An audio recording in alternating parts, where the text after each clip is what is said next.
Hər vaxtınız xeyir olsun, hörmətli tamaşaçılar. Hədəfin canlı efirində xoş gördük sizləri. Bəli, beynəlxalq münasibətlər sistemində yumşaq güc artıq dövrün trendinə çevrilib və biz Avropa Siyasi Birliyinin 6-cı zirvə görüşündə də istər qeyri-rəsmi görüşlərdə, istər ayaqüstü görüşlərdə və bir səmimi diplomatiyadan bir daha bu çağırışların şahidi olduq və əlbəttə ki, bu üsuldan istifadə etməklə dövlətlər öz maraqlarını siyasi, hərbi, enerji, ideoloji, mədəni, iqtisadi maraqlarını yumşaq güc vasitəsilə diktə etməyə çalışırlar və bir daha biz 6-cı zirvə görüşündən də Azərbaycanın beynəlxalq nüfuzunun, xarici siyasət konsepsiyasının daha da qlobal təsir gücünü artdığını və eyni zamanda da Azərbaycan liderinin şəxsində dövlətimizə, ölkəmizə olan marağı bir daha görmüş olduq və əlbəttə ki, bu üsuldan da istifadə,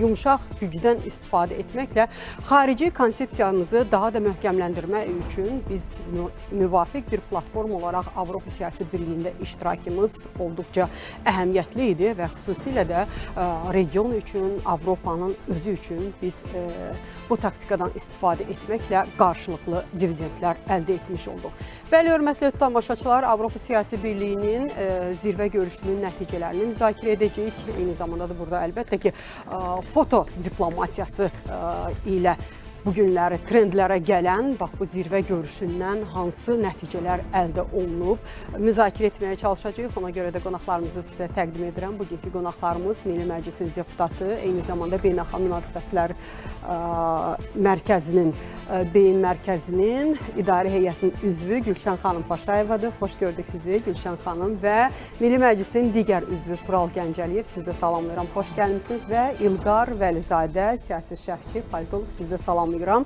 Əlbəttə, bu Avropa Siyasi Birliyinin 6-cı zirvə görüşü hər dəfə biri-birindən daha da fərqlənir və bu fərqlilikdə biz Azərbaycanın nüfuzunun artmasını beynəlxalq sistemdə, xarici siyasətdə bir daha şahidi oluruq. Bundan əvvəl Qranada görüşünə prinsipiallıq göstərərək qatılmayan Azərbaycan bu dəfə tam açıq desək elə Makronun ofsaytda qalmasıyla, Makronun Azərbaycan liderinə yanaşmasıyla, eyni zamanda Paşinyanın yumşalmasıyla bir daha biz öz diplomatik güc vasitələrimizin də nə qədər sürətlə inkişaf etdiyini görmüş olduq. Və mən istərdim ki, Avropa Siyasi Birliyində hansı məsələlər müzakirə olunub bir daha xatırlatma edək və redaktorumuzdan da xahiş edəcəm ki, qrafikanı bizə təqdim etsin. Bir çox istiqamətlər var. Təbii ki, burada geosiyasi dəyişiklikləri özündə ehtiva edən prioritetlər açıqlanmışdı ki, Avropa Siyasi Birliyi təhlükəsizlik, iqtisadi sabitlik və demokratik idarə etmə kimi sahələrdə əməkdaşlığı gücləndirmək məqsədi ilə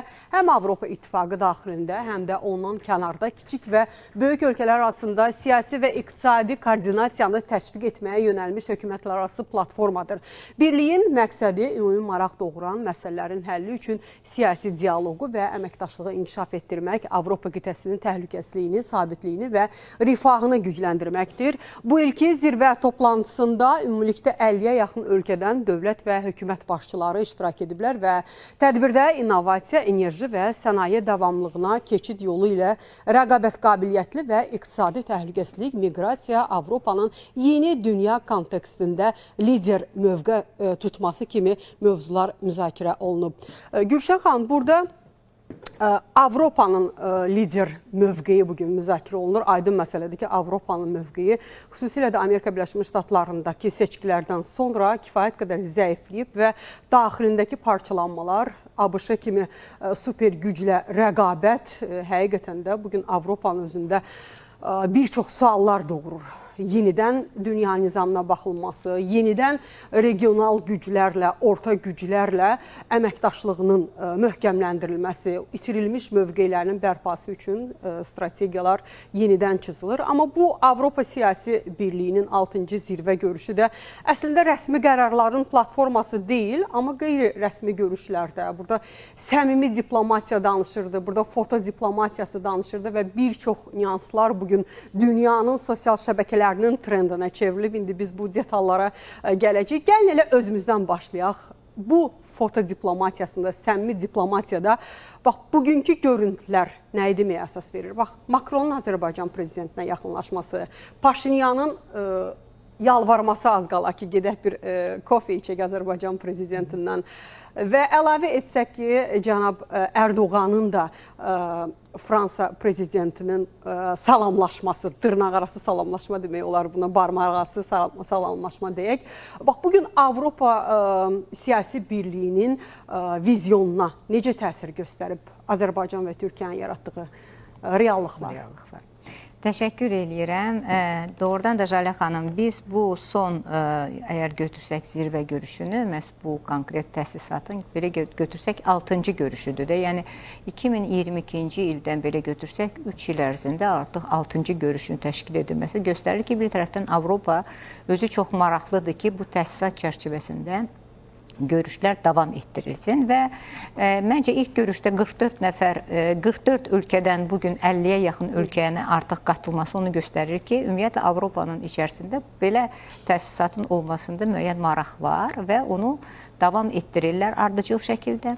Əgər biz ümumiyyətlə ən azı təhlil eləməyə çalışsaq, yadınızdadırsa 22-ci ildə ilk görüşdə, məhz Praqada baş vermiş 6 oktyabr tarixində 22-ci ilin, o tarixi bir görüş idi. Yəni belə baxanda o dövrdə məhz Ermənistan baş naziri Paşinyan ilk dəfə olaraq Azərbaycanın ərazi bütövlüyünü tanıdı və o bir sıra məsələlərə tam aydınlıq gətirdi. Həmin dövrdə Azərbaycanda yadınızdadırsa Rusiyanın sülh məramlıları da var idi və o deməli onun artıq həmin görüşdə və ondan sonra Reykjavikdəki görüşdə bir daha bu Azərbaycanın ərazi bütövlüyünü də tanıması bir dəfəlik o status məsələsi, yadınızdadırsa bəzən Ermənistan tərəfi onu qaldırırdı, o məsələni bir dəfəlik qırağa qoydu və onun çözülməsi ilə mən elə gəlir ki, gündəmdə artıq bir dəfəlik qaldı. Bu artıq bayaq biz qeyd etdiyimiz o yeni reallığın ən vacib təzahürlərindən də biri idi. Ondan sonra əlbəttə həmin dövrdən başlayaraq 22-ci ildən götürsək, 23-cü ildə əlbəttə məhz Azərbaycanın həyata keçirdiyi antiterror əməliyyatı ilə Azərbaycan suverenliyini tam mənada artıq əldə etdi və Avropada bundan sonra müəyyən problemlər yaranmağa başladı və Avropanın bir sıra ölkələrə və siz qeyd etdiniz, Fransanın burada müəyyən rolu var idi ki, onlar bu bölgədə müəyyən ayrıcı elə bir xətlər çəkməkdə maraqlı idilər. Azərbaycan prezidenti bir neçə dəfə bu məsələni bir sıra konferanslarda Azərbaycanda keçmiş, xaricə keçmiş qeyd edirdi ki, bunlar Avropa, yəni müəyyən ölkələri, Avropa ölkələri Azərbaycana qarşı elə bil ki, bir qəribə siyasət yürütməkdə idilər. Düzdür, bizim özümüzün Avropada bir sıra tərəfdaş ölkələr var ki, bizi dəstəkləyirlər və bu mənada o ölkələr çox böyük rol oynadılar ki, bugünkü reallığa biz gəlib çatsaq, onların rolu da əlbəttə dəstəyi də vacib idi. Ancaq yenə də siz qeyd etdiyiniz kimi, həm Ermənistan baş nazirinin bugünkü reallıqda Azərbaycana və Türkiyə olan münasibəti, məhz bu deməli zirvə toplantısı zamanı sizin qeyd etdiyiniz kimi onun apardığı elə bir ki marağı, onun necə deyim sonsuz bir arzu ilə bu görüşlərdə iştirak eləməsi, hansısa bir görüş təşkil eləməsi Azərbaycan prezidenti ilə. Bu bir tərəfdən Ermənistan-Azərbaycan normallaşma prosesində də hansısa daha çox Ermənistan tərəfində marağın olmasını göstərir ki, onlar da məhz biz hamımız bildiyimiz bu sülh müqaviləsinin imzalanmasına çalışmaq istəyirlər. Çünki bu mənada biz Ermənistanda gələn il baş verəcək parlament seçkilərini də götürməliyik ki, siyasi baxımdan Paşinyan partiyası üçün bu olduqca vacibdir. Eyni zamanda burada biz Makronu da qeyd etməliyik. Nə üçün Makron məhz Türkiyə və Azərbaycanla da öz münasibətlərini hansısa bir normaya gətirmək istəyir. Çünki bir tərəfdən məhz Makronun özünün apardığı siyasət, mən bayaq qeyd etdiyim o əvvəlki illərdə istər-istəməz də sonunda ona gətirib çıxardı ki, bu siyasət heç nəyə aparmır. Əksinə Avropa İttifaqında müəyyən təzadlı vəziyyət yaradır bu ölkələrlə. Və Avropa İttifaqı özü mənə elə gəlir, burada müəyyən mənada rol oynadı ki, Fransa özü bu mənada bu regiona öz münasibətini dəyişmək vacibdir və mənə elə gəlir ki, Makronun bugün orada həyata keçirdiyi siyasət də onun bariz nümunəsidir.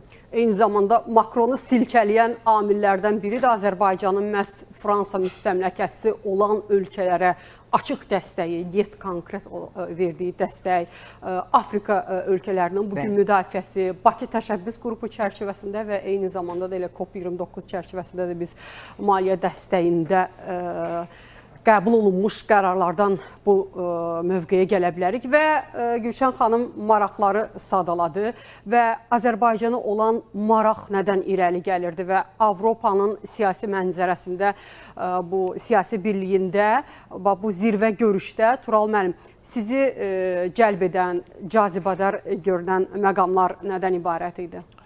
Birmənalı şəkildə Azərbaycanı və bizim liderimizin Avropa Siyasi Birliyinin Tirana zirvə toplantısında iştirakı Azərbaycana olan marağın və Avropa İttifaqının hal-hazırda siyasi enerji təhlükəsizliyi kontekstində Azərbaycanın iştirakı olmadan bunun təmin edilə bilməyəcəyi. Yəni Azərbaycan liderinin, Azərbaycan bilavasitə töhfəsi olmalıdır ki, enerji təhlükəsizliyi və hətta mən deyərdim siyasi, ümumi, hərbi təhlükəsizlik hətta kontekstində belə Avropa stabil olsun.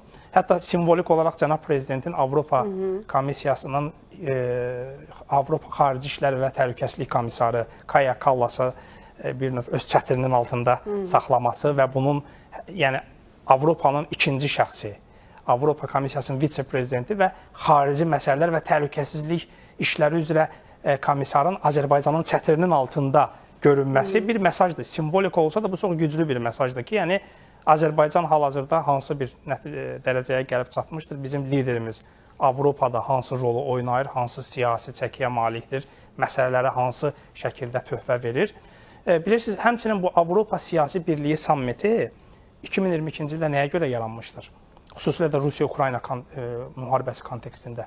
Avropa İttifaqı anladı ki, 2020-ci illərdən sonra artıq Avropa İttifaqının hegemonluğu, öz qonşuluğunda olan regionlara, ölkələrə qarşı yuxarıdan aşağı baxması alınmayacaq. Ona görə belə bir platforma yaratılır. Nəinki qonşuluğunda, heç uzaq məsafədən də özlərinin dırnaqarası maraqlarını yeritməyə çalışması və müxtəlif mexanizmlərdən istifadə etməklə burada bir öz niyyətlərini həyata keçirmək cəhdlərini də biz görürdük. Bəli, dominantlığı alınmadı. Xüsusilə də bu dəyişib mənzərə. Tamamilə razıyam sizinlə. Xüsusilə də burada Fransanın keçən illər ərzində bir canfəşanlığı və belə bir platformanın olması artıq Avropa İttifaqının tək bu məsələləri çözə bilməməsinin də bir mesajını verdi və ildən ilə həmin bu Avropa Siyasi Birliyi zirvə toplantılarında olan gedişatlara baxsaq, Azərbaycan prezidenti, Türkiyə prezidenti, onların ətrafında gedən proseslər, kuluarlardakı diplomatiya, fotolar, videolar, simvolikalar göstərdi ki, artıq bəli, Azərbaycan kimi güclü bir lider, Azərbaycan kimi güclü bir ölkə ilə Avropa İttifaqı əməkdaşlıq etməkdə maraqlıdır. Tək elə enerji təhlükəsizliyi. Məsəl üçün, 2024-cü il 13 milyard kubmetr Avropa İttifaqına biz qaz ixrac eləmişik. Cənab Prezident söyləmişdir ki, 2027-ci ilə qədər bunun 20 milyard kubmetrə qaldırılması. Sizdən çox özür istəyəcəm. Bəlkə elə Cənab Prezidentin bu enerji siyasəti ilə bağlı məhz Azərbaycanın Avropanın enerji xəritəsinin dəyişdirilməsi ilə bağlı dövlət başçımızın çıxışından bir hissəni izləyək, sonra müzakirələrimizi davam etdirəcəyik.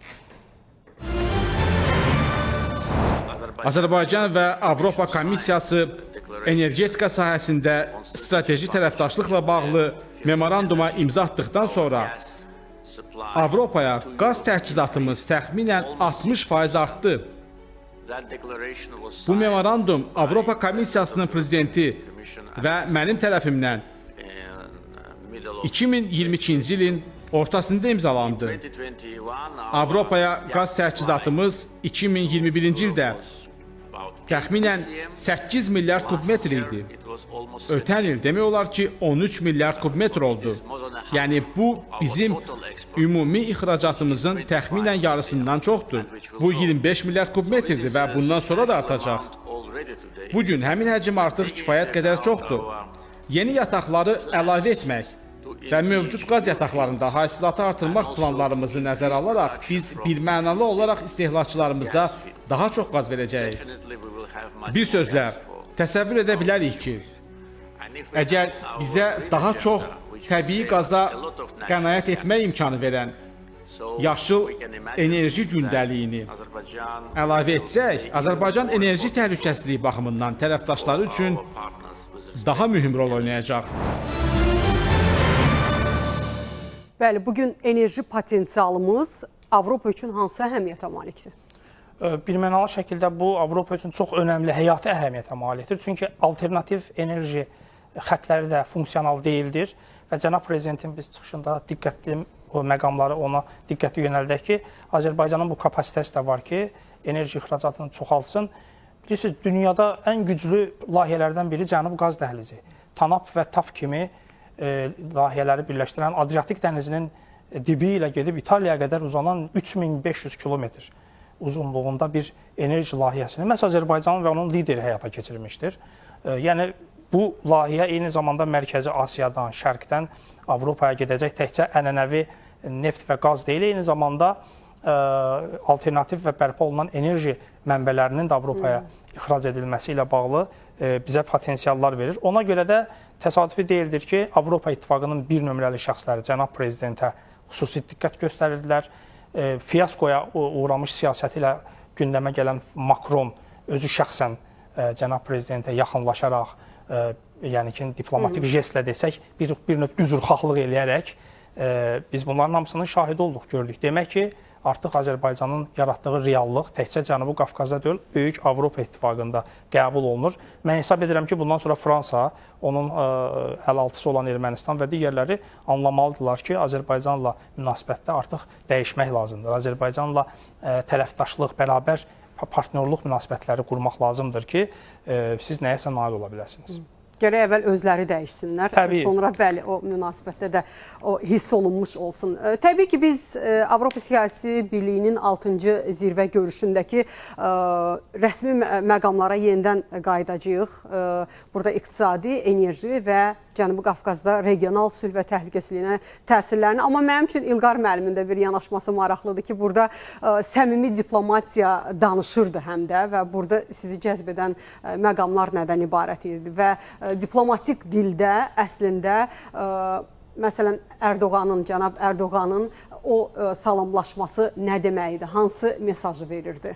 Yəni çox sağ olun Jalə xanım, çox maraqlı sualdır. Əslində baxın, çox paradoksal bir vəziyyət yaranıb.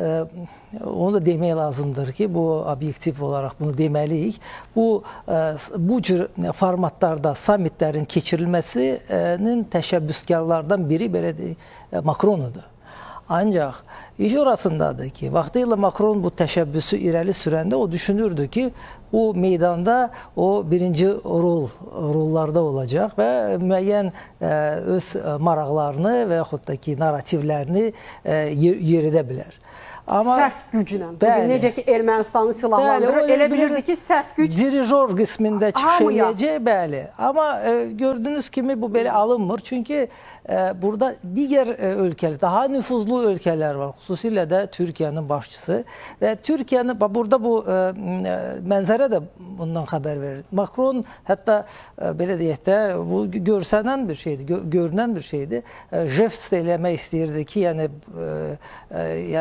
mən səni burada salamlayıram və s. kimi bu cür jest eləmək istəyirdi. Erdoğan onun əlindən deməli tutdu və dedi ki, lazım deyil. Bu ümumi format, yəni bax, şəkil, barmağınla, bu şəkil də onu göstərirdi ki, burada heç kəs, belə deyək də, birinci rol oynamaq niyyətini daşımamalıdır. Biz burada diskusiya aparmağa gəlmişik, hərəmiz öz fikirlərimizi söyləmək lazım. Burada kiçik, böyük falan yoxdur. Yəni, hamımız eyni, bərabər şəkildə gəlmişik və öz mövqelərimizi ortalığa qoyuruq. Eyni zamanda, baxın, əslində bu format buna hesablanırdı ki, madəm ki bu 44 ölkələrin əksəriyyəti hamısı Avropa İttifaqının ölkələridir, Avropa İttifaqı müəyyən dərəcədə gündəliyi, bu Avropa siyasi gündəliyi müəyyən edə bilər. Amma yenə də alınmadı, çünki Böyük Britaniya Avropa İttifaqının üzvü deyil, Türkiyə Avropa İttifaqının üzvü deyil, elə Ukraynanın özü də Avropa İttifaqının üzvü deyil yeri gəlmişkən və bir çox ölkələr orada Avropa İttifaqının üzvü deyil. Yəni bu, əgər siz Avropa siyasi gündəliyindən danışırsınızsa, o siyasi gündəliyini müəyyən etmək istəyirsinizsə, onda bütün Avropa ölkələrini, o cümlə siyasi Avropa ölkələri, yəni siyasi Avropa ölkələri Azərbaycan, Ermənistan, Gürcüstan, Türkiyə, hansı ki onların əksəri, böyük hissəsi Asiyada yerləşir, amma siyasi Avropanın üzvləridir və əgər siz siyasi Avropa gündəliyini müəyyən etmək istəyirsinizsə, siz bütün ölkələrin maraqları ilə hesablaşmalısınız və vəziyyət buna gətirdi ki, artıq Avropa İttifaqın başçıları da anlamağa başladılar ki, onlar əgər siyasi Avropanı deməli xəritəsini müəyyən etmək istəyirsə, gündəliyi müəyyən etmək istəyirsə, onlar mütləq həm Türkiyə, həm Azərbaycan kimi ölkələrlə ünsiyyətdə olmalıdır, onları eşitməlidir, hesablaşmalıdır. Bəli, çünki onların mövqeyi artıb. Türkiyənin yaxın şərqdə, əlbəttə Türkiyənin yaxın şərqdə mövqeyi artıb, xeyli artıb. Son olaylar da ona göstərir. Həm Suriya üzərində, həm PKK-nın dağılması ilə bağlı olan olaylar göstərir ki, Türkiyənin nüfuzu artır. Azərbaycanın nüfuzu bizim regionumuzda, Cənubi Qafqazda, Xəzər dənizi regionunda artır. Eyni zamanda Mərkəzi Asiya ilə kommunikasiya yaradan bir bir ölkə kimi onun nüfuzu artır. Və əgər bizim nüfuzumuz artırsa və biz Avropanın siyasi gündəliyinə təsir göstərə biliriksə, onda onlar da başa düşməli və indi anlayırlar ki, bizdən belə deyək, diktə yolu ilə və yaxud da ki, hansısa bir digər belə deyək də üstün sərt güclə danışmaq olmaz. Sərt diktə dili ilə danışmaq olmaz. Və burada danışılıb Kaya Kallasla olan belə münasibət. Siz təsəvvür edin ki, bir il bundan qabaq o Kaya Kallasın yerində Josep Borrell idi. Josep Borrell belə deyək də... Necə təzyiqləri var idi? Təhdid dilində danışırdı. Siz təsəvvür edin ki, bu insan Avropa diplomatiyasının başında dayanan bir insan bir dəfə də olsa Azərbaycana baş çəkməyib. Azərbaycanla münasibətləri çox kifayət qədər pis idi və o bu münasibətlər, yəni öz şəxsi münasibətlər və hansısa siyasi qrupların münasibətləridir. Bu Avropa İttifaqının münasibəti deyildi. Bu Borrellin münasibəti idi və bu münasibətlər Avropa İttifaqı ilə Azərbaycan münasibətlərinə transformasiya olunurdu. Ona görə bizim dialoqumuz yaxşı getmirdi, normal şəkildə getmirdi. İndi isə görürük ki, artıq şəxsi münasibətlər yox, ümumi münasibətlər və ümumi maraqlar, bəli, bu münasibətlərin belə deyək də gündəliyini müəyyən edir və o da demək lazımdır ki, vaxtı ilə bir il bundan qabaq Biden-Blinken tandemi belə deyək də çox böyük nüfuz edirdi Avropa İttifaqının liderlərin fəaliyyətinə, onların addımlarına çox böyük nüfuz edirdi. İndi isə bu amil yoxdur. Onlar başa düşürlər ki, onların arxasında belə deyək də Amerika Birləşmiş Ştatları dayanmır. Trumpın taktikası dəyişib artıq. Trumpın taktikası dəyişilib. Trump da deyir ki, siz özünüz öz siyasətinizi müəyyən etməlisiniz. Mən sizi üçün belə deyək, həmişə müəyyən siyasi sponsor və iqtisadi sponsor ola bilmərəm. Bəli. Ona görə siz özünüz bu siyasəti aparmalısınız öz maraqlarının üzərində. İndi onlar məcbur olub öz maraqlarını müəyyən etmək üçün əlbəttə ki, belə güclərdən, real güclərdən istifadə eləsinlər. Onların maraqlarına müəyyən dərəcədə, maraqlarına görə öz fəaliyyətlərini tənzimləsinlər və gördüyünüz kimi Azərbaycanın da, Türkiyənin də burada rolu xeyli artır. Bəli, əlbəttə biz dünya heç də göründüyü kimi deyil. Yəni biz bu Avropa Siyasi Birliyinin 6-cı zirvə görüşündən də çox gözəl görüntülərin şahidi olduq. Amma təbii ki, bu səmimi diplomatiyanın arxasında böyük bir zərurət də var və asılılıqlar da mövcuddur və strateji maraqları təmin etmək üçün beynəlxalq qlobal prosesə əlbəttə ki, təsir və təzyiqlərini göstərmək üçün ölkələrin, dövlətlərin, regional və orta güclərin bir mövcud potensialı da olmalıdır. Bəli, biz enerji təhlükəsizliyindən danışdıq, amma Azərbaycandan asılılığı artıran, Avropanın təbii ki, Azərbaycandan asılılığını artıran amillərdən biri də məhz nəqliyyat dəhlizləri ilə bağlıdır. Elə gəlin dövlət başçımızın, Prezident İlham Əliyevin məhz Azərbaycanın reallaşdırdığı bu nəqliyyat infrastrukturu ilə bağlı söylədiyi fikirlərə bir daha xatırlatma edək, yada salaq, sonra qayıdıb müzakirələrimizi davam etdirəcəyik. Bugün Avrasiyanın nəqliyyat xəritəsini Azərbaycansız, onun nəqliyyat infrastrukturu olmadan təsəvvür etmək mümkün deyil. Bizim ərazimizdən hal-hazırda şərq-qərb və şimal-cənub nəqliyyat dəhlizləri keçir. İldən ilə bu dəhlizlər üzrə daşınan yüklərin həcmi artır. Yüklərin daha səmərəli daşınması üçün fiziki infrastrukturla yanaşı digər addımlar da atılır. O cümlədən rəqəmsallaşma məsələlərinə diqqət göstərilir. Qonşu ölkələrlə yeni əməkdaşlıq formatları yaradılmışdır və ortaq müəssisələr, müştərək müəssisələr qurulmuşdur. Və bir sözlə bugün Azərbaycan Avrasiyanın əvəzolunmaz nəqliyyat mərkəzlərindən biridir. Onu da bildirməliyəm ki, adətən nəqliyyat mərkəzləri statusuna malik olan ölkələr o ölkələrdir ki, onların açıq dənizlərə çıxışı var.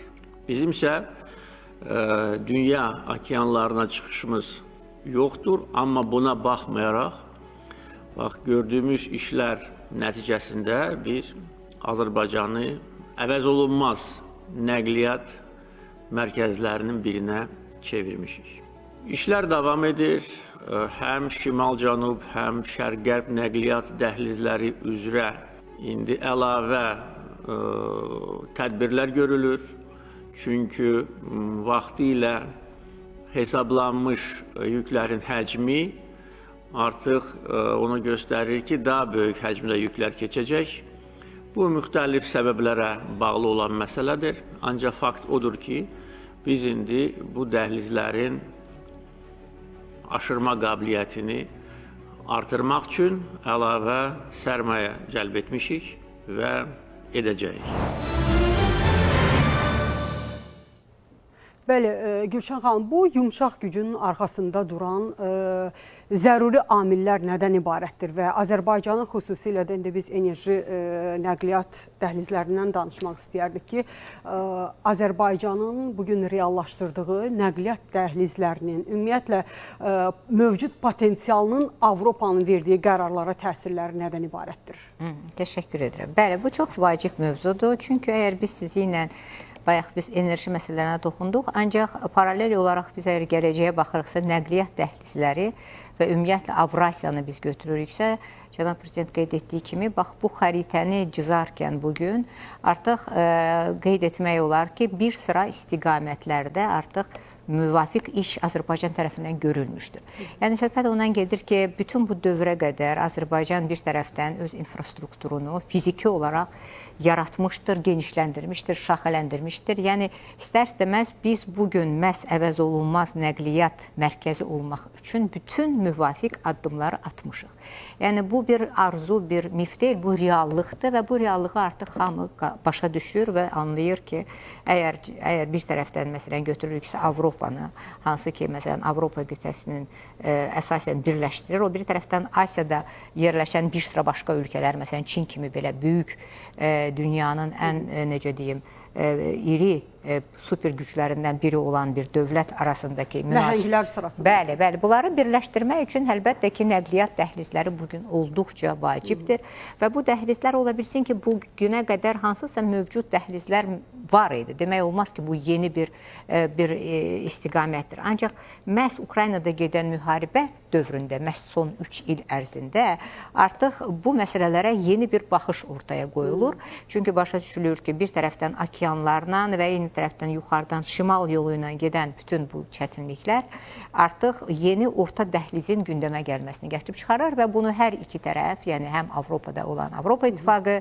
həm də Çin bunu başa düşürlər və bu mənada bu dəhlizin real fəaliyyətini əlbəttə biz götürürüksə, bu Azərbaycandan gəlib keçir və bu mənada məhz burada yaradılmış fiziki infrastruktur bir tərəfdən, Cənab Prezident demişkən, onun rəqəmsallaşması və eyni zamanda bir sıra, məsələn, müştərək ola bilsin ki, müəssisələrin yaradılması və eyni zamanda azad iqtisadi zonaların yaradılması və s. bu istiqamətdə fəaliyyətin daha da artmasına və gələcəkdə bu məhz istiqamətin reallaşmasına tam mənada gətirib çıxaracaq. Bu bir tərəfdən əgər biz müqayisə eləsək 90-cı illəri xatırladır. Yəni 90-cı illərdə yadınızdadırsa, mən o dövrdə Amerikada olanda 95-ci illərdə o vaxt bu Bakı-Tbilisi-Ceyhan ideyası gündəmdə idi. Necə bugün biz deyirik, məhz bu istiqamətdəki məsələn o enerji elə bir ki bir neft kəməri haqqındakı söhbətlər idi. İndi biz artıq nəqliyyat dəhlizindən deyil, o vaxt çox az adam ona inanırdı ki, o mümkün ola bilər. Yəni ona qarşı o qədər müxtəlif qüvvələr, istər daxildən, istər xaricdən o mübarizə aparırdılar. Ancaq sonunda o yarandı və o bugün doğrudan da gözəl bir nə qədər nəticələr gətirdi Azərbaycanın özü üçün və o əlbəttə ki, onun tərəfdaşları üçün. Bugün də biz götürsək məhz nəqliyyatla bağlı məsələləri, burada məhz nəqliyyat dəhlizlərinin doğrudan da fəal şəkildə həm şimal-cənub, bu da yenə Azərbaycandan keçir, həm də şərq və qərb istiqamətlərində bu nəqliyyat dəhlizlərinin daha da genişlənməsi və bu istiqamətdə orada hansısa deməli, mənə elə gəlir ki, məsələlərə daha çox diqqət verilib və onu daha yaxşı elə bir ki, biz həyata keçirməliyik. Burada məsələn götürürüksə şimal-cənub, orada Rəşd-Astara istiqamətində həyata keçirilməlidir vacib addımlar. İran tərəfindən bunu mənə elə gəlir. İran tərəfi də başa düşür ki, bu istiqamətdə onlar nəsə bir vacib addımlar atmalıdırlar. Eyni zamanda məsələn Zəngəzur hissəsini biz götürürüksə, məhz bu orta dəhlizin, Zəngəzurun da əlbəttə mənə elə gəlir ki, Ermənistan tərəfi də bunu başa düşməlidir ki, miflərlə yaşamağın artıq vaxtı keçib, yəni hansısa sülh kəsişməsi adı altında hansısa bir layihəni ortaya qoymaqdansa, oturub ciddi şəkildə ən azı Zəngəzurun açılması ilə bağlı hansısa müvafiq araşdırmalar aparılmalıdır ki, nə qədər onlara maliyyə lazımdır, onu necə açmaq olar. Bu daha elə bir müsbət bir baxış ola bilərdir Ermənistan tərəfdən. İnanaq ki, onlar da bu istiqamətdə nəsə bir iş görməkdədirlər. İndi fiziki tərəflərini Ermənistan ola bilər düşünsün, bir ortaq məxrəcə gəlməsi üçün, amma qərar vermək üçün, yəni Ermənistanın da vahid bir mövqedən çıxış etməsi bugün vacibdir və biz potensialımızı sadaladıq, nəqliyyat, enerji potensialımızı, iqtisadi imkanlarımızı və əlbəttə ki, bura biz əlavə etsək ki, torpaqlarımızı işğaldan azad etməklə həm də coğrafiyamızı daha da möhkəmləndirmək, eyni zamanda coğrafiyanın özü də bir potensialdır, amma eyni zamanda həm də coğrafiya bir taledir və nə qədər biz desək ki, qərblə şərqin kəsişməsində mövcud potensial coğrafiyada bu imkanların genişləndirilməsinə şərait yaradır, amma eyni zamanda da həssas bir mürəkkəb bölgə olmağımızı da əlbəttə ki, biz məsuliyyətini yaxşı başa düşürük. Çünki Ermənistan kimi qonşularımız var, qeyri-müəyyən mövqeləri ilə sülhə mane yaratmağa çalışan Ermənistan kimi bir ölkə var və Tural müəllim, Avropa Siyasi Birliyində qeyri-rəsmi görüşlər bugün Ermənistanın mövqeyinə, Cənubi Qafqazdakı sülh təhlükəsizlik prosesinə necə təsir göstərəcək? Az öncə qeyd etdiyim kimi, təbii ki, biz burada heç bir rəsmi qərarın, sənədin qəbul olmasından söhbət getmir. Amma biz xatırlasaq ki, məhz birinci dəfə Avropa Siyasi Birliyində Azərbaycanın iştirakı Bəli, Praqada iştirakından sonra məhz Rusiyalı sülh məramlar bölgədən kənarlaşdırıldı. Bu da elə regiondakı təhlükəsizliyə və sülhə verilən bir töhfə idi əslində. Və bu proses sonra baş verdi. Avropa Siyasi Birliyinin zirvə görüşünün başa çatmasından sonra mərhələli şəkildə baş verdi. Bax, bugün biz pərdə arxası müzakirə olunan mövzuların içindən sülh prosesi üçün nəyi qazanmışıq əslində? Biz kulvarlarda və yaxud da ki, pərdə arxası görüşlərdən və gördüyümüz, izlədiyimiz mənzərədən bir mənalı şəkildə qeyd edirik ki, Azərbaycanın yaratdığı yeni reallığın təkcə Ermənistan deyil, yəni əsas güclər tərəfindən qəbul edildiyini görürük və hətta Ermənistan rəhbərinin də yumşalması sizin qeyd etdiyiniz kimi daha çox Azərbaycan və Türkiyə liderlərinə yaxınlaşmaq istəyi, elə həmin o Makronun özünün cənab prezidentin ayağına gəlməsi, yəni bir növ artıq onların Cənubi Qafqaza münasibətdə ən azı bir vizual olaraq biz həmin Avropa siyasi birliyi sammitində gördük, Tiranada gördük. Yəni həm geosiyasət baxımından, həm iqtisadiyyat, həm enerji təhlükəsizliyi, həm 21-ci əsrdə əsas indi mübarizə, əsas geosiyasi oyunlar nəyin üzərində qurulub? Logistika və nəqliyyat dəhlizi xətləri üzərində. Ona görə də burada hamısında Azərbaycanın iştirakı var və artıq post-münaqişə dövrünə qədəm qoyduğumuz üçün Ermənistan-Azərbaycan keçmiş müharibəsi ilə bağlı bizə qarşı əvvəllər sürülən absurd iddialar da artıq qaldırılmır, qaldırıla da bilməz və bu xüsusilə də Fransanın biz burada artıq reallığı sanki qəbul edirmiş kimi vizual olaraq müşahidə edilir. Yəni yenə də gözləyək görək necə inkişaf eləyəcək və əsas burada yenə də nəqliyyat dəhlizləri, kommunikasiya xətləri ilə bağlı məsələ toxunarkən onu qeyd etmək lazımdır ki, hal-hazırda dünyada bütün geosiyasət bunun üzərindən qurulmuşdur. Trump hakimiyyətə gələn kimi əsas nəyi iddia edirdi? Qrenlandiya üzərində suverenliyi əldə etmək istəyi ki, şimal keçidi, Nordic Passage deyirlər və yaxud da ki, son zamanlar Süveyş kanalı üzərində Amerika Birləşmiş Ştatlarının gəmilərinin rahat keçməsi istəyi və yaxud da ki, Çinin elə həmin o təşəbbüsü ilə və Azərbaycanın da dəstəyi ilə bir kəmər, bir yol və orta dəhliz məsələsi. Yəni burada biz baxırıq ki, müasir bütün bu elementləri bir yerə yığanda belə bir mənzərə formalaşır ki, burada siz hansı tərəfdən baxırsınız? Baxın, Azərbaycanın rolu, Azərbaycan liderinin rolu burada görünür. Ona görə Avropa Siyasi Birliyinin növbəti sammitlərində də artıq Azərbaycanın yaratdığı reallığın daha yəni qəbul ediləcəyi və ölkəmizin artıq Avropa Siyasi Birliyi ailəsinin güclü və ayrılmaz bir hissəsi olmasını hamı başa düşür və bundan sonra da artıq başa düşəcəklər. Xüsusilə də bizə üstünlük verən cəhət odur ki, biz həm də münaqişəni həll eləmişik. Həmkarlarımın qeyd etdiyi kimi artıq bizi məhdudlaşdıra biləcək, əlimizi, qolumuzu sıxa biləcək, bağlaya biləcək məsələ də yoxdur. Və ona görə də bəli, bütün bunlar hamısı bizim liderimizin, bizim ölkəmizin gücünü bir daha təsdiqlədi. İlqar müəllim, Paşinyanın davranışlarından və biz nəzərə alsaq ki, yəni Azərbaycanın yerli kanallarından birinə müsahibə də verdi və bütün bunları nəzərə alsaq və eyni zamanda da Paşinyanın az qala özünü Avropa sayağı davranışlarına diqqət yetirsək, sülh havası var idimi sizcə Paşinyanın başında, yoxsa? Bilirsiniz, biz dəfələrlə demişik ki, Paşinyan çox təzadlı siyasət aparır. Bir tərəfdən sülhdən danışır, o biri tərəfdən real addımlar, yəni sülhə davamlı və dayanıqlı sülhə dair addımlar atmır. Real praktiki addımlar atılmır. Addımlar atılsaydı biz artıq sülh müqaviləsinin imzalanmasını da görərdik və o da ki, Ermənistan ən azı konstitusiyasında müəyyən dərəcədə dəyişikliklərin aparılması ilə bağlı addımları görə bilərdik. Biz onu görmürük. Digər tərəfdən şərtlərdən biri ondan ibarətdir ki, Minsk qrupu deməli onun fəaliyyəti dayandırılsın və ümumiyyətlə Minsk qrupu ləğv olunsun. Onunla bağlı müraciət olunmalıdır. Ermənistan tərəfi indiyənə qədər bu deməli bu təşəbbüsə qoşulmayıb və hətta müxtəlif belə deyək də absurd fikirlər ortalığa qoyur ki, bu addımın atılmasında müəyyən əngəllər yaradır. Yəni dildə bir şey, reallıqda başqa şey görürük. Ona görə də təəssüflər olsun ki, real olaraq proseslər biz istədiyimiz sürəti ala bilmir. Digər tərəfdən dünya axı dəyişilir. Regionda gedən proseslər, həm bizim regionumuzda, həm onun ətrafında gedən proseslər dəyişilir. Bu proseslərlə uzlaşmaq lazımdır, ayaqlaşmaq lazımdır. Yenə də burada Ermənistan tərəfi ləngiyir və onu çox güman ki, ləngidən tərəflər var, ölkələr var, xüsusilə də dəfələrlə bu deyilib, böyle Fransanın özü. Əgər real olaraq bu görüşdən sonra biz hansısa bir konkret addımları görsək ki, həm Ermənistanın mövqeyində dəyişikliklər müşahidə olunsun, həm də digər ölkələrin, yəni onlara dəstək olan ölkələrin hərəkətlərində, siyasətində dəyişiklik olsa, onda əlbəttə ki, ümidlər də artar, reallıqlar da sürətlə dəyişə bilər.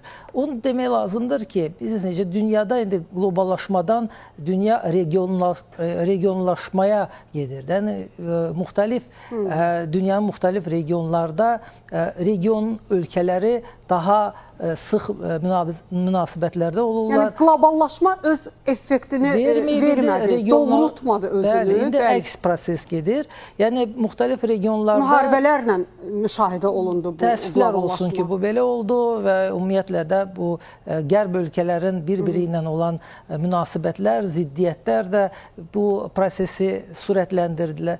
Amma digər tərəfdən müxtəlif regionlarda bu regionlaşma prosesləri gedir. Məsəl üçün, Mərkəzi Asiyada biz bunu görə bilərik, Yaxın Şərqdə görə bilərik. Bizim regionumuzda da buna lazımlı zəminlər yaradılıb. Azərbaycan prezidenti dəfələrlə bu təşəbbüslərlə çıxış edib ki, bəli, biz Cənubi Qafqaz olaraq bir region, bir siyasi region üçün bizim imkanlarımız var. Və bu diyaloqa biz Ermənistanı da dəvət edirik. Gürcüstan tamamilə bizim təşəbbüslərimizi bəyənib. Hətta onlar dəfələrlə deyib ki, Tiflisdə bax belə bir yığıncaqları təşkil etməyə lazımdır. Yəni düşünürsünüz ki, bugün Avropa Siyasi Birliyi şərq tərəfdaşlığının yenidən bir bərpa olunması, canlanmasında maraqlı görünür. Mən deməzdim ki, bu şərq tərəfdaşlıq ideyası ilə uzlaşır. Çünki şərq tərəfdaşlıq ideyasının əslində konsepsiyası iflasa uğrayıb, açıq deyək də. Bu, Rusiya-Ukrayna münaqişəsindən sonra gedən bu proseslər bunu mümkünsüz eləyib. Bu konsepsiyanın reallaşmasını mümkünsüz edir.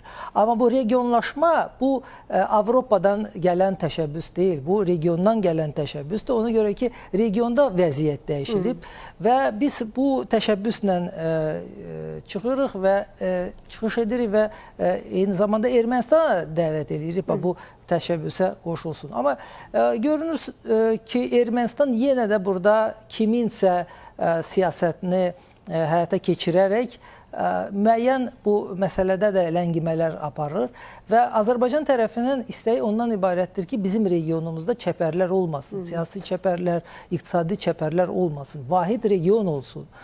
Görünən odur ki, Ermənistan bunu istəmir. Ermənistan təəssüflər olsun ki, həmişə olduğu kimi indi də kiminsə əlində alətdir. Bunu istəmir, bu prosesi ləngidir. Amma dünyada gedən dinamika, tendensiyalar bu ləngimələri üstündən keçəcək. Tezi geci başqa landşaft yaranacaq bizim regionumuzda. Burada da Azərbaycan aparıcı rol oynayacaq.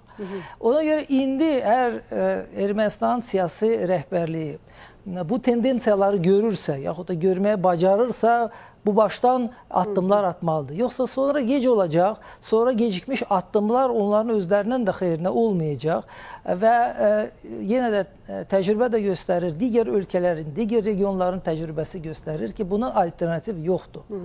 Yəni, və sülh gündəliyi vahid Cənubi Qafqaz platformasının gələcəkdə formalaşmasına zəmindir, əsas zəmindir. Əgər kimsə regionumuzda sülh istəyirsə, kənar qüvvələr, daxili qüvvələr fərq etmir.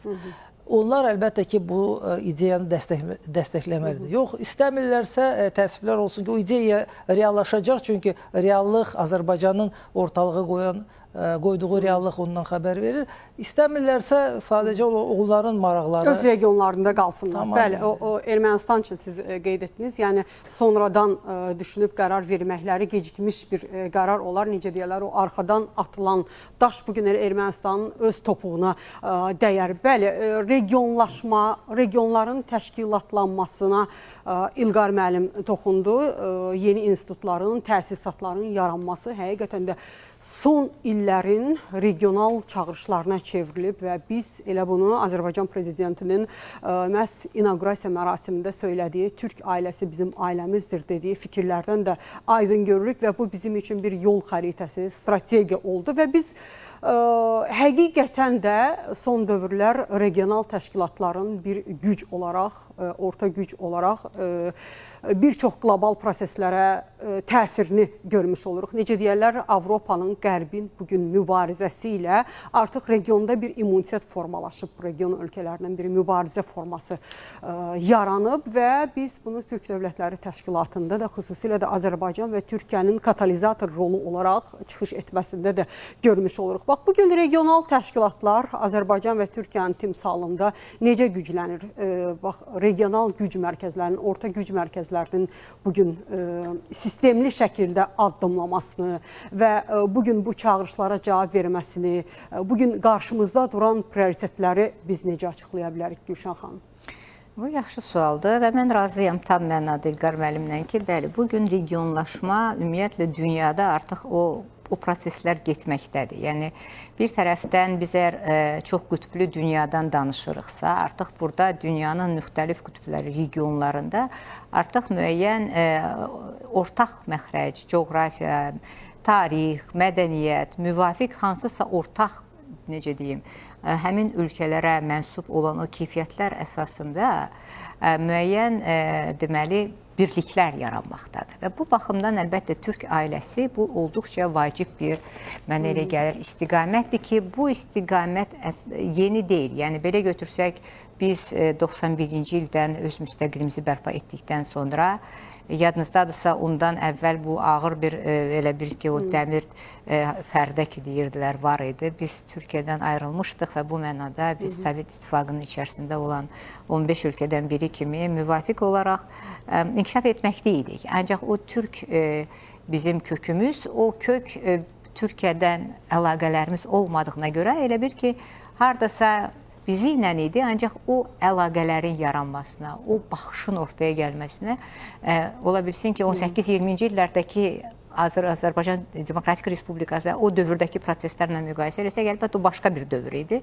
Biz əgər Sovet dövrünü götürürüksə, o əlbəttə tamam başqa bir, necə deyim, dövr idi. Və 91-ci ildən o proseslər yadınızdadırsa, türk dilli dövlətlərin yadınızdadırsa, bir qurum kimi formalaşdı 90-cı illərin əvvəllərindən və inkişaf edərək indi bugün bu artıq böyük bir, vacib bir regional təşkilata çevrilib, Türk Dövlətləri Təşkilatı və bu təşkilat həm institusional baxımdan, həm də ki, biz götürürüksə kontent, yəni mövzu baxımından qoyulan məsələlər və bu ölkələrin bir-biri ilə əlaqələrinin daha da artırılması və burada bir sıra istiqamətlər, siyasi, iqtisadi, mədəni, tarixi, ideoloji, ən vacibi. Yəni, bütün bu məsələlər artıq qoyulur və siz çox gözəl buyurursunuz, sabah 19-u 20-si yadınızdadırsa, hamımız bildiyimiz kimi Budapeştdə, yəni Macaristanda artıq Türk Dövlətləri Təşkilatının qeyri-formal görüşü də keçiriləcək. Halbuki Macaristan Türk dövləti olmuyor, qeyri-Türk dövləti olaraq qoşulub. Bəli, o müşahidəçi kimi hal-hazırda təşkilatda fəaliyyət göstərir. Yəni, bu onu göstərir ki,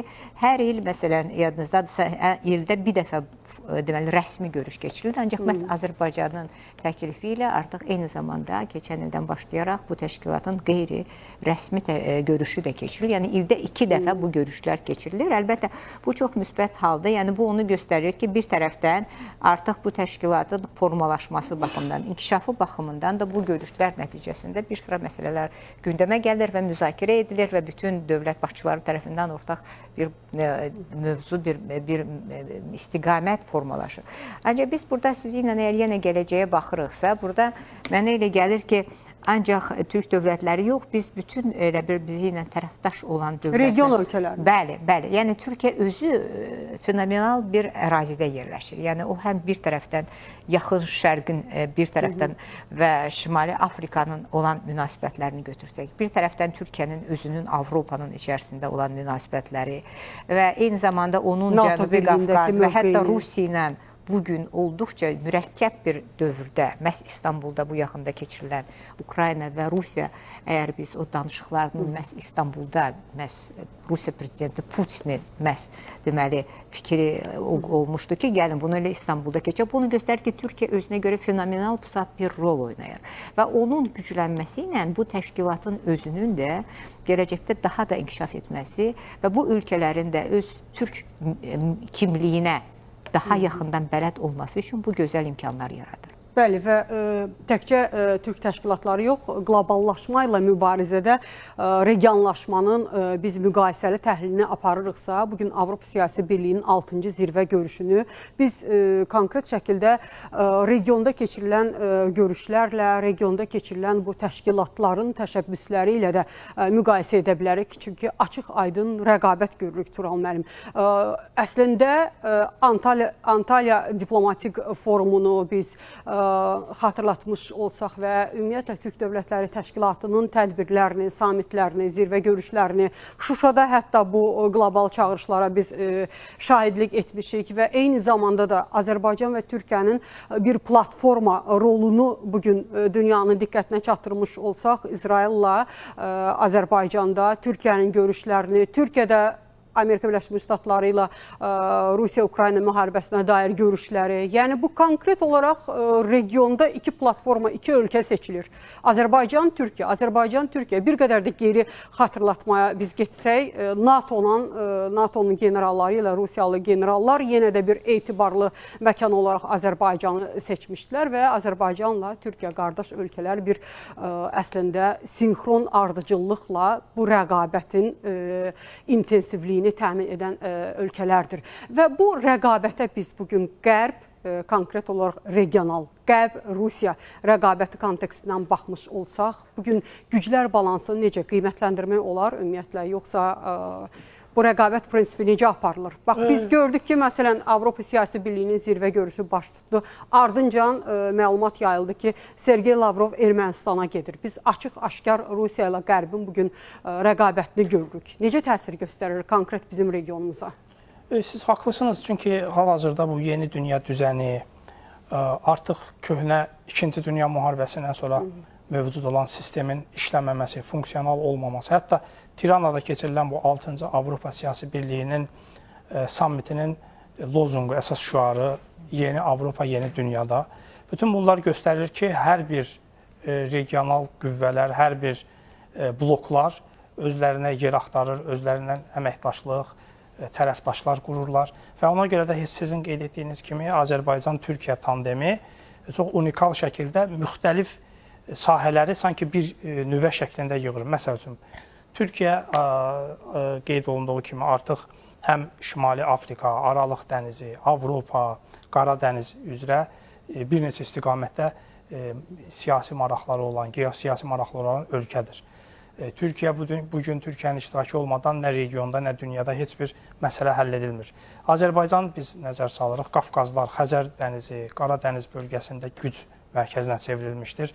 Azərbaycan təkcə Türk ailəsinin üzvü olmaqla yanaşı qoşulmama hərəkatına sədrlik etməsi, dünyada bir model ölkə, model lider rolunu, yəni ki, bayrağını əlinə götürməsi, yeni müstəmləkəçilik siyasətinə qarşı çıxması, dünyada zülmə məruz qalan insanların bir ümid yerinə çevrilməsi, eyni zamanda Azərbaycanın müstəqil dövlətlər birliyi məkanında oynadığı rol, şərqə qədər, Çinə qədər uzanan böyük coğrafiyadakı rolu, bütün bunların hamısını biz bir yerə yığanda təbii ki, bütün regional və qlobal güclər istəyir ki, məhz Böyük Avrasiya regionunda oyunları qursunlar, yeni strateji maraqlarını və yeni strateji düşüncələrini, planlarını yavaş-yavaş baxırıq ki, Qərbi Avropadan şərqə doğru və hətta Böyük şərqə doğru, Avrasiya doğru irəliləməkdədir. Hətta bir növ Tiranada keçirilən Avropa Siyasi Birliyinin sammiti də Balkanların da bir xüsusi oyunçu kimi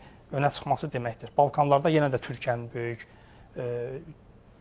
nüfuzu var. Azərbaycanın necə böyük nüfuzu var Balkanlarda. Şərq Avropa ölkələri, Serbiya olsun, Albaniya olsun. Ona görə də bu böyük rəqabət mühitində keçən bu siyasi prosesləri izləyərkən bir daha şahid oluruq ki, biz həqiqətən də yeni dünya düzənində məhz yeni dünya düzənini formalaşdıran oyuncuyuq, Türkiyə ilə bir yerdə, ölkəyik.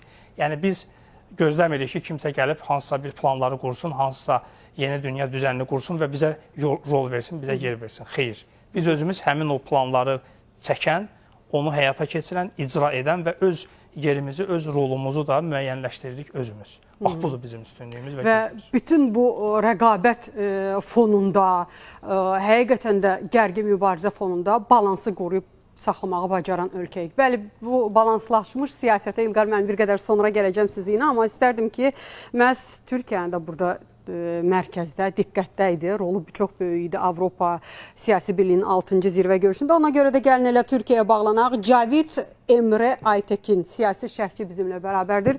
Xoş gördük Cavid bəy. Merhabalar efendim, hoş bulduk. İyi yayınlar.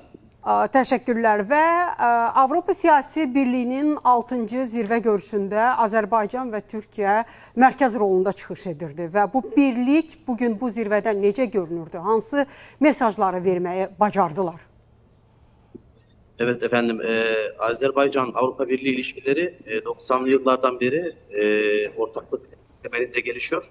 Günümüzde ise küresel gelişmeler, uluslararası ilişkilerdeki güncel dengeler çok daha önemli hale getirdi bu ilişkileri. Özellikle Avrupa siyaseti nezdinde Güney Kafkasya'nın yükselen bir gücü olarak Azerbaycan'ın stratejik özellik temelinde izlediği dış politikası,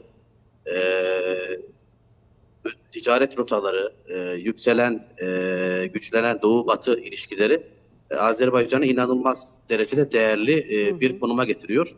Türkiye ile ortaklığı, Türkiye ile kurduğu ilişkiler Avrupa Birliği için vazgeçilmez, en önemli hem ticaret partneri hem de jeopolitik bir dayanak noktası olarak öne çıkarıyor. Zirvede de bunun izlerini görüyoruz. Bəli, bu zirvədən ümumiyyətlə hər iki ölkənin geosiyasi çağırışlarla ayaqlaşması, regionda sülh və təhlükəsizliyin təmin olunması üçün bu vəhdət, tandım hansı formada öz mesajlarını verdi? Azerbaycan özellikle askeri ve ticaret dışı konularda da zaten 2020'li yıllardan beri Avrupa'da çok öne çıkan bir aktördü. İklim zirvesi gibi, küresel meseleler gibi, alternatif enerji kaynakları gibi biz ilişkilerin de çeşitlendiğini görüyoruz. İlişkilerin çeşitlenmesi elbette bir kaldıraç sağlıyor Azerbaycan dış politikası için. Ve Türkiye ile ortaklığı tabii ki Avrupa nezdinde artık daha ağır, daha güçlü, daha belirleyici bir hale getirdiğini görüyoruz. Güney Kafkasya'nın en önemli muhatap ülkesi durumundadır. Enerji siyasətimizdə biz birgə olaraq həyata keçiririk. Çünki Azərbaycanın enerji strategiyasında Türkiyənin böyük rolu var. Bax, bu baxımdan biz Avropanın Azərbaycan və Türkiyə ilə üst-üstə düşən strateji maraqları qarşılıqlı olaraq hansısa dividendləri gətirə bildi mi? Kesinlikle. Özellikle Ukrayna harbi sonrasında Avrupa enerji tedariğini çeşitlendirmek için arayışlara girmişti. Azerbaycan'da son 10 yıllarda altyapısını düzenleyerek önemli bir enerji oyuncusu konumunda dünya piyasalarında Güney Gaz Koridoru gibi, Trans Anadolu ve Trans Adriyatik boru hatları gibi yüksek hacimli transferler gerçekleştirilebiliyor. Avrupa'nın da buna ihtiyacı var elbette. Bu potansiyeli görüyorlar, bu ilişkiyi görüyorlar.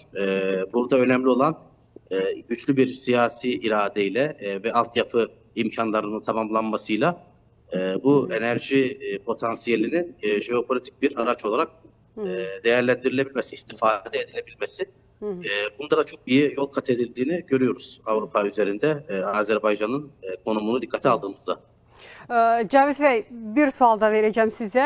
Türkiyə Prezidenti Rəcəb Tayyib Ərdoğanın Fransa Prezidenti Emmanuel Macronla bir salamlaşmasını gördük. Bu barmaq arası salamlaşma kimi müəyyən media qurumlarında başlıqlara çıxdı. Bax, bunu Türkiyə bugün necə qarşılayır? Bu nə demək idi? Evet efendim, özellikle son yıllarda diplomaside bu tür kamuoyuna etkilemeye yönelik informal, gayri resmi davranışların, sembollerin, söylemlerin arttığını görüyoruz. Özellikle Trump döneminde bunun örneklerini çok görmüştük. Fransa Cumhurbaşkanı da buna benzer bir girişimde bulundu fakat karşısında tabii ki tecrübeli, diplomasi alanında kendisinden çok daha üstün bir muhatapla karşılaştığı için elbette istediği şeyi verememiş oldu. Türk kamuoyu da bunu tabii ki dikkatli bir şekilde gerekli hassasiyetle izledi, gördü. Tamam, təşəkkürümü bildirirəm sizə ətraflı təhlilləriniz üçün və bir daha xatırlatma edim ki, Türkiyədən birbaşa bağlantıda Cavid Emre Aytekin siyasi şərhçi idi bizimlə bərabər. Təşəkkürümüzü bildiririk bir daha. Bəli, İlqar müəllim, az öncə biz bu rəqabət fonunda Azərbaycanın balanslı siyasətinə qismən toxunmaq istədik, amma istərdim ki, davam etdirək təbii ki.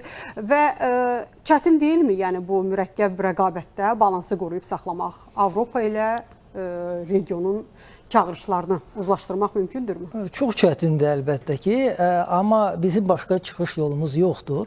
Vaxtilə belə bir təkliflər gəzirdi, yaxud da ki, mülahizələr səsləndirilirdi ki, Azərbaycan seçim etməlidir.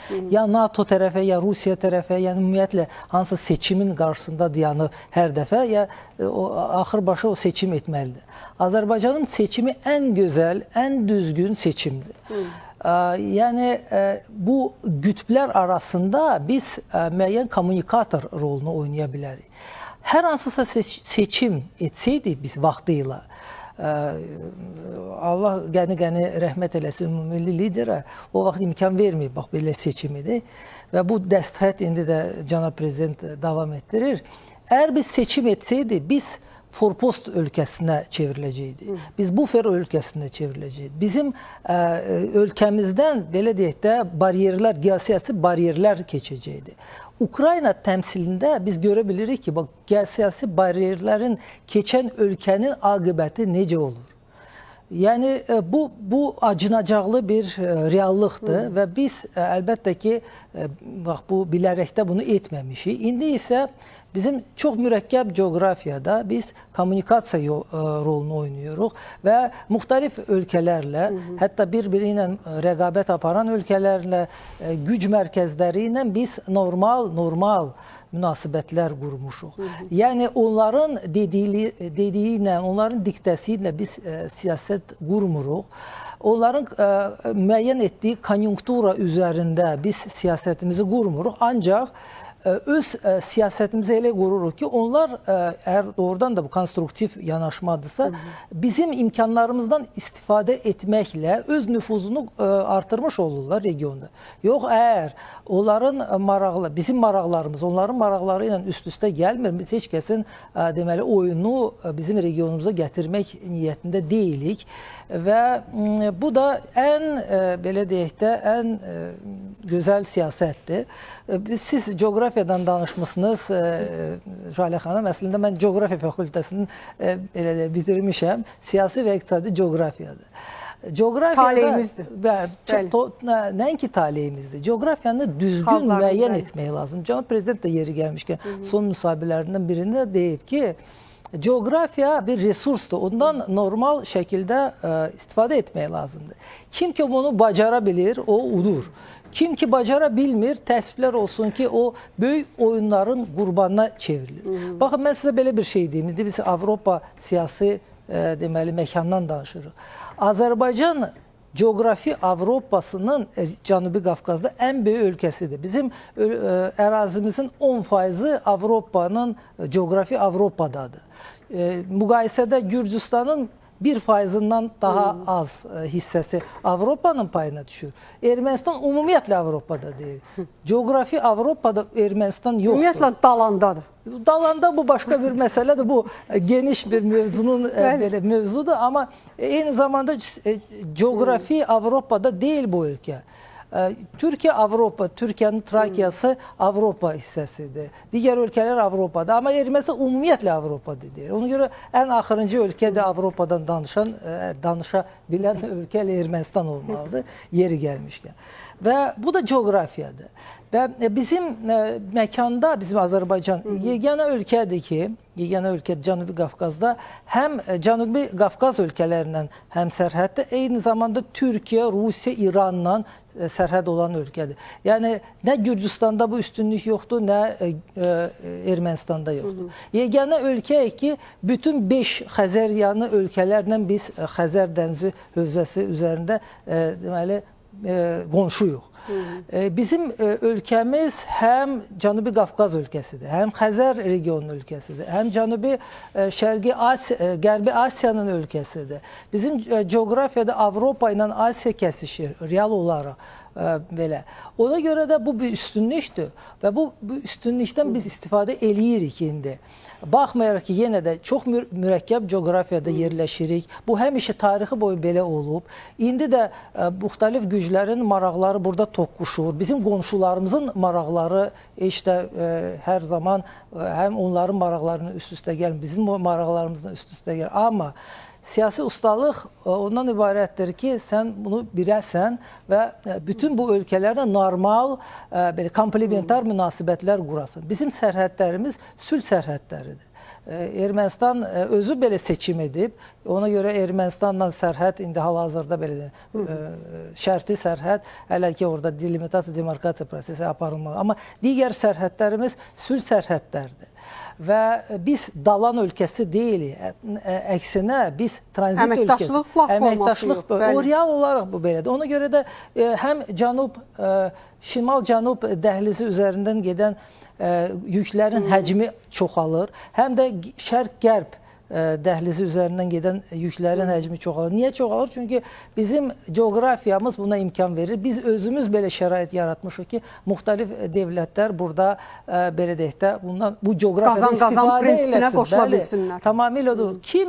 Kim ki bunu görmür, yəni bu reallığı qəbul eləmir, o onun problemləridir. İndi Makron deyirik ki, Makron cənab prezidentlə görüşməyə cəhd göstərir. Əlbəttə cəhd göstərəcək. Bütün bu uranı indi Azərbaycan ərazisindən, Mərkəzi Asiyanın uranı Azərbaycan arasından Fransaya gedir.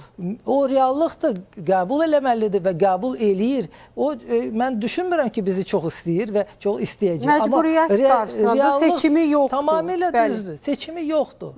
Ona görə düşünürəm ki, bax bu geosiyasi vəziyyət bizə hələ gələcəkdə də üstünlüklər qazandıracaq.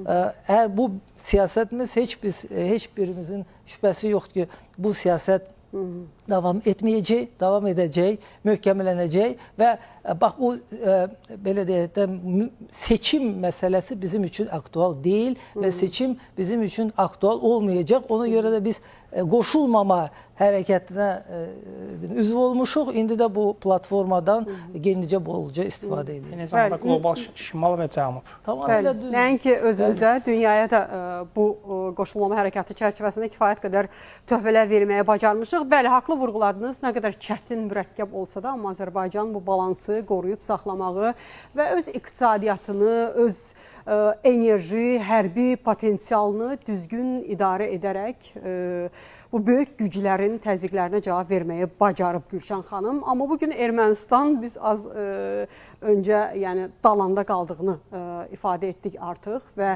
Ermənistanın bu Avropa siyasi birliyində də 6-cı zirvə görüşündə də qeyri-müəyyənliyini, eyfariyasını, Paşinyanın timsalında çaşbaşlığını gördük və boynu bükük şəkildə Azərbaycan liderinə yanaşmasını gördük və əlbəttə Azərbaycanın bu ustalıqla, ustadlıqla yaratdığı bir strategiya, çox uzun illərə söykənən strategiyası artıq bu bizim əsaslarımızı formalaşdırıb. Ermənistanın aqibəti bugün necə olacaq? Avropa siyasi birliyinə hardan getmişdi? Moskvada paradda iştirakdan getmişdi və dərhal da bu zirvə görüşündən sonra bax bugün Rusiya nümayəndələrinin artıq rəsmi şəkildə planları barədə məlumatlar alırıq ki, Lavrov Ermənistana səfər edəcək. Kimə nə cavab verəcək? Axırda öz parçalanmasına, öz bütövlüyünə necə təsir göstərəcək? Olmayan bütövlüyünə. Bəli, bu çox yaxşı sualdır. Çünki bugünkü reallıqda mən bayaq da qeyd elədim, Ermənistan iqtidarı istər-istəməz tam mənada özünün gələcək, əgər biz götürürüksə də, hakimiyyətdə qalması ilə bağlı aparacağı siyasət hələ sual altındadır və bu mənada mənə elə gəlir ki, Rusiyanın əgər Ukrayna müharibəsində onlar hansısa bir atəşkəsə əldə etdikdən sonra Ermənistan istiqamətində daha fəal şəkildə müxalifəti dəstəkləməklə hakimiyyətin dəyişməsinə çalışsalar, əlbəttə məhz Paşinyan iqtidarının aqibəti bir qədər müəmmalı görünə bilər bugün. Ona görə istər-istəməz mən başa düşürəm ki, bir tərəfdən o hər iki istiqamətdə, həm Rusiya, həm də Avropa istiqamətində müəyyən siyasət yürüdə bilər yaxın gələcəkdə. Çünki onun üçün vacibdir ki, istər-istəməz həm Rusiya tərəfi inandırsın ki, bu ən yaxşı ola bilsin ki, namizəddir. Məhz Ermənistanda düzdür, indiyə kimi olan apardığı siyasət daha çox qərb yönümlü idi və Rusiyadan heç bir münasibətlərini demək olar ki, onlar elə bir vəziyyətə gətirib çıxartmışlar ki, bu saat hal-hazırda onlar o siyasəti necə düzəldəcəklər və o münasibətləri necə dəyişdirəcəklər söhbət iqtidardan gedirsə, o bir sual doğurur. O bir tərəfdən müxalifət də get-gedə orada güclənməkdədir. Əgər biz Koçaryanın apardığı siyasəti desək və parlamentin içərisində gedən prosesləri əgər izləsək, görürük ki, orada da müəyyən mənada həm Sarkisyanın partiyası, Serj Sarkisyanın, həm də Koçaryanın, yəni onlar deməli məhz iqtidara votum nedaveriya, yəni iqtidara, onu biz Azərbaycanca etibarsızlıq, etibarsızlıqla bağlı səs verə bilərlər ki, orada 36 səs lazımdır parlamentdə. Əgər o 36 səsi onlar qazansalar, 2 partiya 27 və 7, 34, 2 partiyada 2 səs də onlara lazımdır iqtidar partiyasından ki, onlar həmin o səs vermədən müəyyən səs qazansalar, onlar onu artıq o məsələni müzakirəyə çıxara bilərlər. Düzdür, bir tərəfdən bu bir qədər qeyri-real görsənir, çünki ümumi səs vermədə onlara daha çox səs lazım olacaq. Ona görə bu nə dərəcədə lap onu çıxartsalar da bir məsələ kimi müəyyən mənada orada çoxlu suallar var. Yəni bir tərəfdən yenə də qayıtsaq ümumi baxışdan parlamentdə deməli müxalifətin güclənməsi, eyni zamanda ölkə daxilində müəyyən mənada Paşinyana qarşı aparılan siyasət ona gətirib çıxarır ki, burada Paşinyanın özü də dəqiq hansısa bir özünün baxışını ortaya qoymalıdır. O necə görür? Bir tərəfdən əlbəttə Azərbaycanla onlar sülhə gələ bilsələr, bu onun üçün çoxlu müsbət xilas yolu olar. Xilas yolu ola bilər. Gülşən xanım, son 2-3 dəqiqəmiz qalıb. Sizcə, bax, bugün geosiyasi aləmdə baş verən, Ermənistanın daxilində baş verən hadisələri biz təhlilini aparmış olsaq, Ermənistanın sürətli şəkildə Azərbaycanın şərtləri çərçivəsində, şərtləri daxilində sülhə imza atması Paşinyanın xilas yolu ola bilərmi? Çünki fikirlər səslənir ki, Rusiyanın Xarici İşlər Nazirinin Ermənistana səfərinin də arxasında məhz daxili proseslərə müdaxilə də dayanır. Bilmənalı şəkildə Azərbaycanın təkliflərini qəbul edib, hansı ki o təkliflər çox konstruktiv və praqmatik təkliflərdir. Ermənistan rəhbərliyi bunu qəbul eləsə, bu Paşinyanın yox, ümumiyyətlə Ermənistanın xilasıdır. Çünki qeyd olunduğu kimi bir landlocked, qapalı ölkə olan Ermənistanın yalnız dünyaya çıxışı Türkiyə, Azərbaycan üzərindən mümkündür. Ona görə bu ölkələrlə sülh tapmaq lazımdır, dil tapmalıdır Ermənistan, ərazi iddiası ilə danışmamalıdır və Ermənistan ümumiyyətlə bütün dünya bayaq danışdıq axı, logistika, tranzit, kommunikasiya xətləri üzərində öz siyasətini qurur. Zəngəzur dəhlizinin açılması ilə bu Ermənistana da bir xeyir verəcək. Ona görə təcili şəkildə Ermənistan əgər tarixi düzgün qiymətləndirə bilsə, Azərbaycanın təkliflərini qəbul edib sülh müqaviləsini imzalamalıdır və öz gələcəyini qurmalıdır. Əks halda nə Rusiya, nə Fransa, nə heç kim yəni Ermənistana onun istədiyi gələcəyi verməyəcək. Yalnız həmin o gələcək, həmin o açar Azərbaycanda və onun liderində yerləşir. Rusiya Xarici İşlər Naziri Sergey Lavrov Ermənistana niyə gedir? Yəqin ki, müəyyən dərəcədə belə də təsir göstərsin ki, Ermənistan bax bu Rusiyanın belə cızıqlardan çox uzağa getməsin. Biz görürük ki, son vaxtlar daha irəli addımlarla Avropa tərəfə Ermənistan gedir. Əlbəttə ki, bu Rusiyanı narahat etməyə bilməz, edir. Və Rusiya çox güman ki, müəyyən yəqin ki, təkliflərlə gəlib. Bu təkliflər nədən ibarətdir bilmək olmur. Amma ki, mən düşünürəm ki, bütün hallarda Rusiya üçün Ermənistan bax bu onun ənənəvi rolu daha forpost və yaxud da ki, forpostda bənzər rolu Rusiya daha münasibdir. Yəqin ki, o və digər şəkildə təkliflər bundan ibarət olacaq. Amma söhbət ondan getmir, Rusiya hansı təkliflərlə gəlir. Ermənistan özü əgər forpost rolunu həmişə oynamaq istəyirsə, bu vəziyyətdə həmişə qalmaq istəyirsə, fərq eləmir. Rusiyanın, Qərbin, digər hansısa bir Hindistanın ola bilər. Onda bu çıxış yolu ola bilməz. Ermənistan həmişə bax o dalandan çıxmayacaq. Forpost alətdir, forpost vasitədir.